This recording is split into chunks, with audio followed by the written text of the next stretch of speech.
It's Tuesday morning and we're saying welcome to Breakfast Central here on News Central. It feels always and really good to be back on the air after yesterday. Today promises to be very spectacular as usual. We do have all the big stories to bring to you, not forgetting to the latest news around the world, and we would be having some, I'd say, very, very interesting interviews as well. My name is Joe Hansen and I'm thanking you for joining us. I do have the beautiful Olive who joins us here this morning. Take note of my word as she joins us because she said it was a very, very interesting night that she had. Delectable and fashionable Olive, I must add. I love that bit of fashion there. Please, where did I say it was an interesting night? You said it was, you had a very No. I did not say it's not so. I did not say anything. Bonjour, je m'appelle Olive Emodi. Je travaille avec News Central TV. Bienvenue, Breakfast Central. Whoa! My French is Frenching.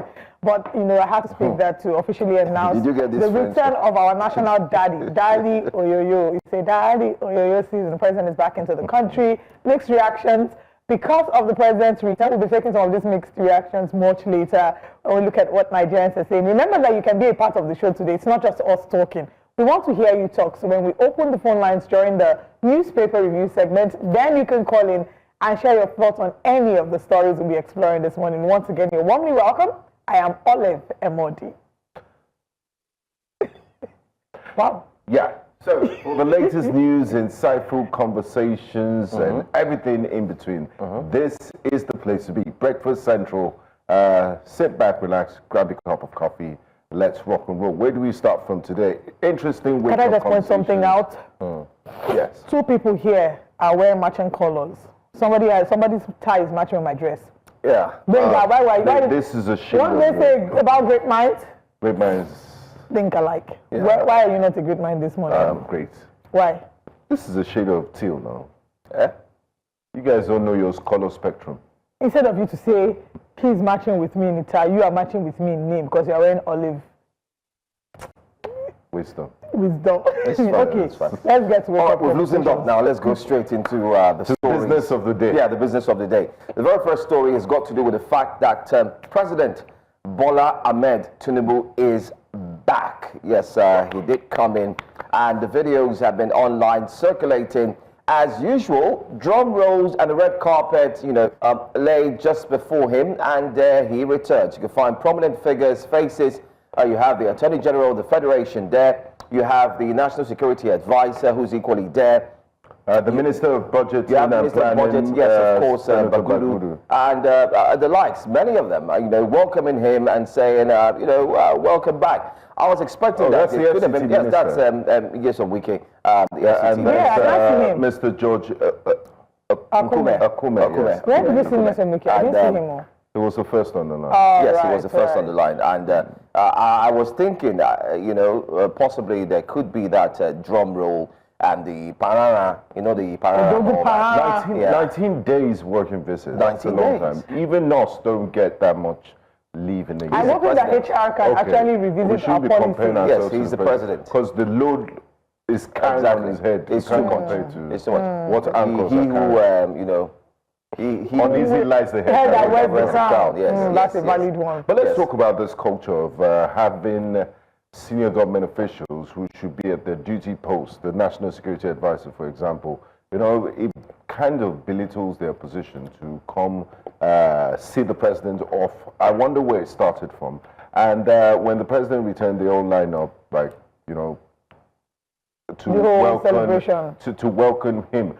I saw a video of President Cyril Ramaphosa. He was departing, and he just said bye-bye to a few Air Force officials and went without pomp and pageantry. Do you think it's high time? I think it's also a part of our culture, right? Yeah, but culture. Can I explain why it's I don't agree it's part of our culture. So why I say so is because I think that governance is how they do governance here. In a way, they're trying to fuse it with culture and tradition. Part of the culture would be when your daddy is going to work, you go and stand by daddy, bye-bye, by the window. And then your dad is back. Once you hear the honk of your dad's car, you do that, you're outside, back in the day. So in a way, I think that has morphed into governance. But yes, I do understand. Yeah. At any time of the day the president lands, they would leave their duty post to go welcome we the don't need finance to make minister. a fanfare. Yeah, it's not a big deal. And I completely agree with you that, well, I mean, There's Council of State meeting tomorrow, Wednesday. They will meet there and exchange. I don't get it. Yeah. Well, to be honest, I think that if I'm trying to be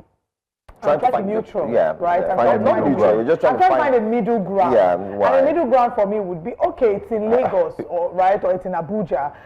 It's not causing that much of an issue. Where I have a problem is when, okay, he's going to London for something, and then all of them will pack themselves to London and go and wait for him there. That one I don't completely understand. It's part of the culture we need to get rid of. Yeah, and talking about middle ground, Olive, I think you need to have another sip of your coffee. You need to wake up. You're already standing in the middle ground between two great men. Let's move on to the next story now. Our next story. I love the way Joe shuts me up. Olive, what's that story? Doesn't exist. Anyway, a pastor has come under fire for a comment he made just yesterday. A day before yesterday, I beg your pardon. This video started circulating, most importantly, day before yesterday. And yesterday it caught fire. Now, he highlighted the role of social media in shaping negative perceptions of Nigeria. He suggested that people are being programmed to hate their country. Not just that, he went ahead to make some statements that netizens felt it was a negative remark and he should take it back. But let's watch the video and you would be the judge and the jury. Our job here is to just bring it to you, and possibly we'll also highlight some of the parts or the points of what we think. Take a look. I found a group of people, and people have been programmed on social media to hate their country, which is self-hatred. I was in America. I sat down with some Nigerians and they started. I told them, I said, listen, before you continue, Nigeria, a person will graduate as a medical doctor and spend 500,000 throughout to become a doctor.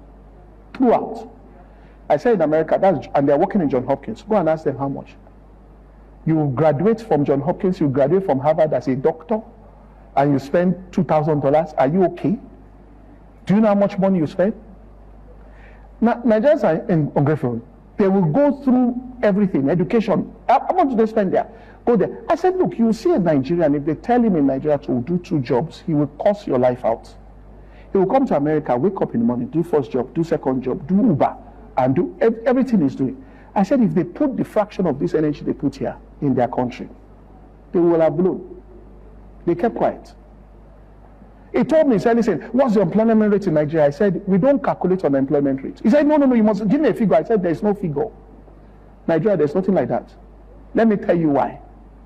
Yaba did a trade just for church members to sell things. I thought they just put out tents like this, 1, 2, 3 in the car park. I thought, I wasn't saying this thing is a waste of time. One lady said, came to me, Pastor, thank you for doing this. Now, just to show you, she was selling wigs. She has a job.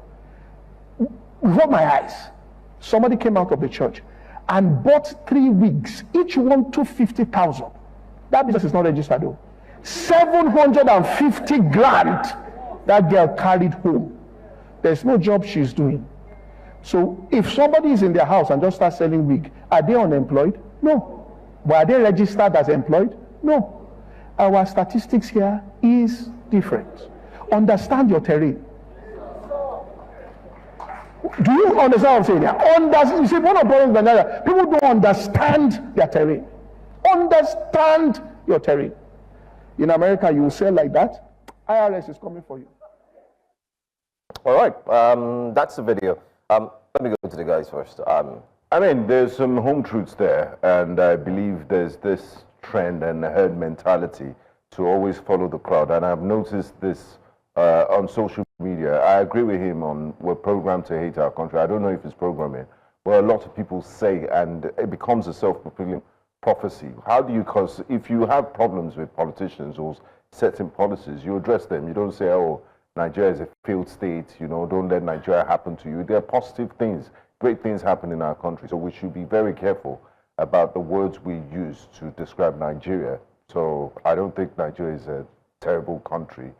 yes, we have challenges, we'll surmount them, but don't write off Nigeria and say, you know, Nigeria is a cursed country, failed country, blah, blah, blah. And we see a lot of that on social media. Interesting. I mean, I don't have anything to say. All right. I think his points, like I said, everybody's open to the opinion. If you also go to a few other persons, just yesterday, we did see another pastor who was talking about the president. You know, and the National Assembly. Coincidentally, both sermons were going on at the same time. You know, different venues, and he had mentioned clearly that he thinks the president needs to stop playing God, so on and so forth. And then on this other hand, he was saying Nigerians. So you have one talking to the leaders, you have one talking to Nigerians. Whether we like it or not, I keep saying that what everyone is going through is a systemic problem, and it starts from the top. So if the top is exemplary and it works from the top, it will definitely trickle down to the bottom. I'll give an example. If you say that a lot of people on social media are talking bad about Nigeria, don't forget that we've also had leaders who have come out, especially during interviews and so on, to say that Nigeria is a failed state. Yes, they've said that.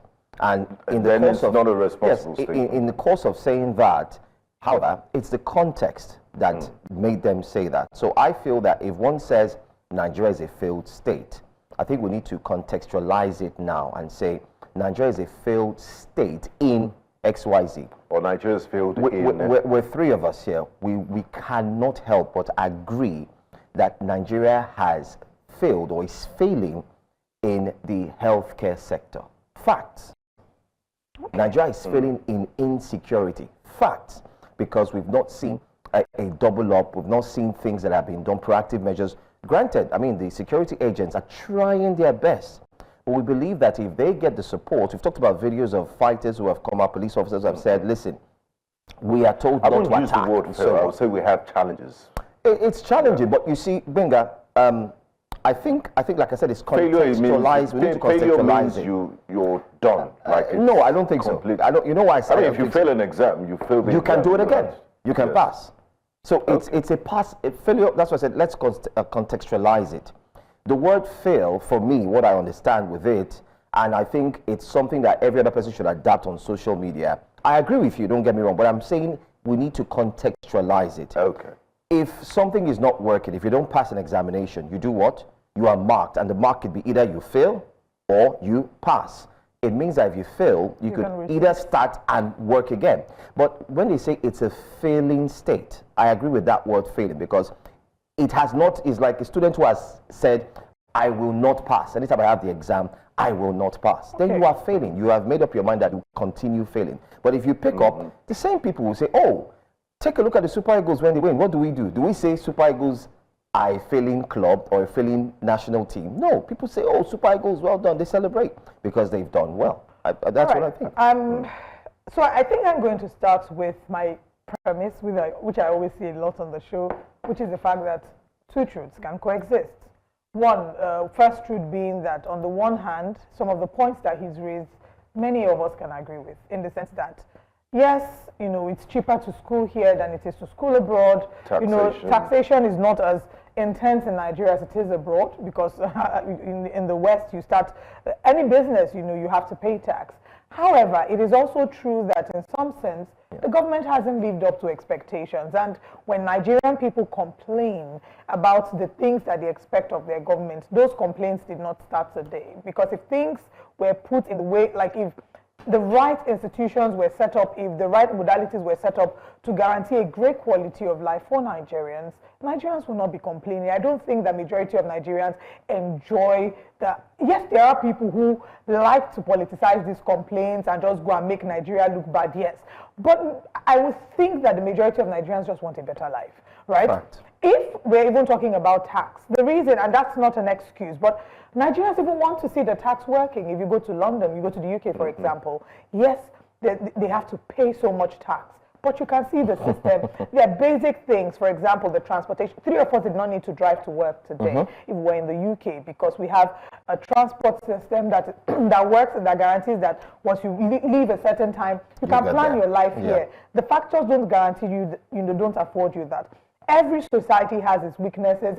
Every society has its strengths and its weaknesses. Even the NHS, you know, in the UK has its challenges. You see the British people complaining about the wait time. Here in Nigeria, we have the quote-unquote luxury, and allow me to use that word loosely, to be able to go to a private hospital to get attended to, but not everybody can afford that. So I think what we should look at is not take specific scenarios, but look at a vast majority.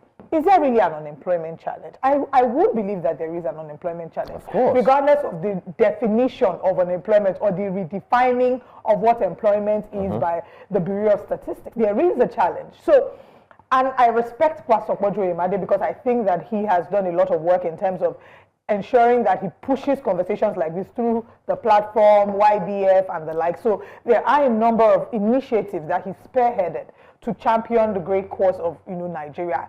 He may have, I believe that he definitely has the best interest of Nigeria and Nigerians at heart. We're all passionate about Nigeria. The thing is, in the way that we communicate it, sometimes we can miscommunicate the best of intentions. Thank you very much. And always quick to insult at the slightest provocation. Yeah, so I do think, I think that, but Nigerians, but Nigerians are not lazy. Absolutely. Nigerians are not lazy. The fact that a number of them are doing 3 jobs or 4 jobs abroad, the system affords that. We don't even have the opportunity to do nightlife here, for example, in Nigeria. You don't have options that require you to work at night, and even if there were, you're concerned in some measure about your safety. Just yesterday, we're talking about your main employer sucked all your main employer will tell you to stay in the office from 9 a.m. to 6 p.m. So there are challenges, and I'm hoping that we can collectively look at ourselves, look at our government, and consistently still hold the government to account. Because they have a lot of but there are reactions. Let's get to see some of the